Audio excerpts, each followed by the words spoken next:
गीता ज्ञान 5वें अध्याय का फल। भगवान महादेव कहते हैं, प्रिय सुनो, अब मैं 5वें अध्याय का फल बतलाता हूँ।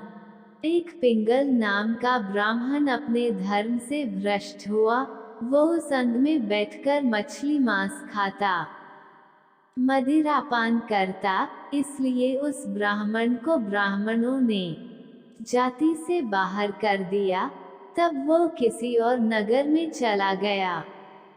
देव योग से वह पिंगल एक राजा के यहाँ नौकर हो गया। वह राजा से अन्य लोगों की चुगलियां किया करता था।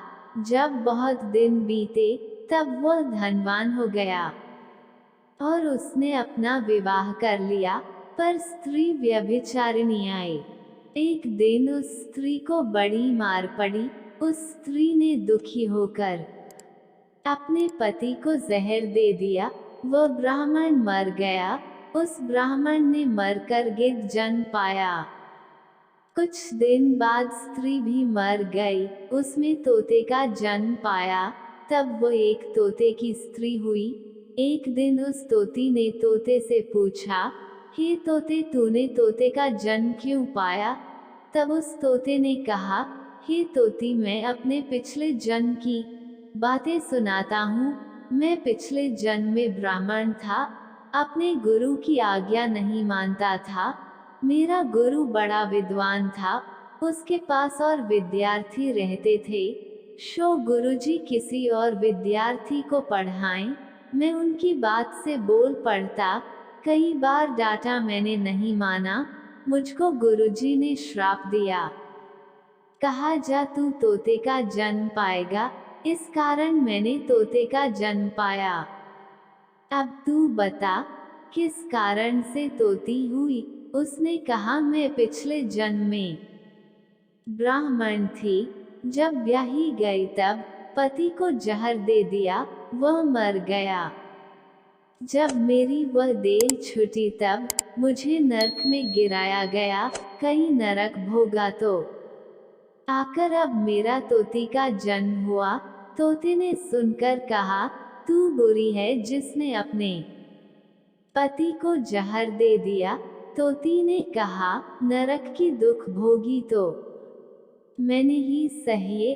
आप तो मैं तुझे भारता जानती हूँ। एक दिन हुआ, तोती वन में बैठी थी। वहां गिद्ध आया। तोती को उस गिद्ध ने पहचाना। वो गिद्ध तोती को मारने चला। आगे तोती, पीछे गिद्ध। जाते जाते तोती एक शमशान भूमि में थक कर गिर पड़ी।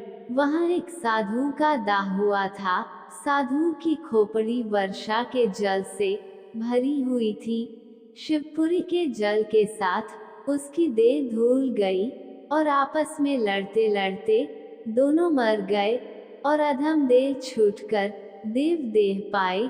विमान आए, उन पर बैठकर बैकुंठ को गए। वो खोपड़ी एक साधु की थी जो गीता जी के 5वें अध्याय का नित्य पाठ करता था।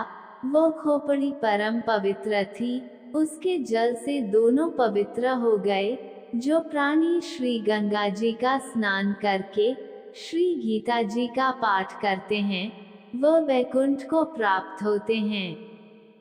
कथा अच्छी लगी हो तो दोस्तों, हमारे चैनल को लाइक करें, कमेंट और सब्सक्राइब करें। जय श्री कृष्ण।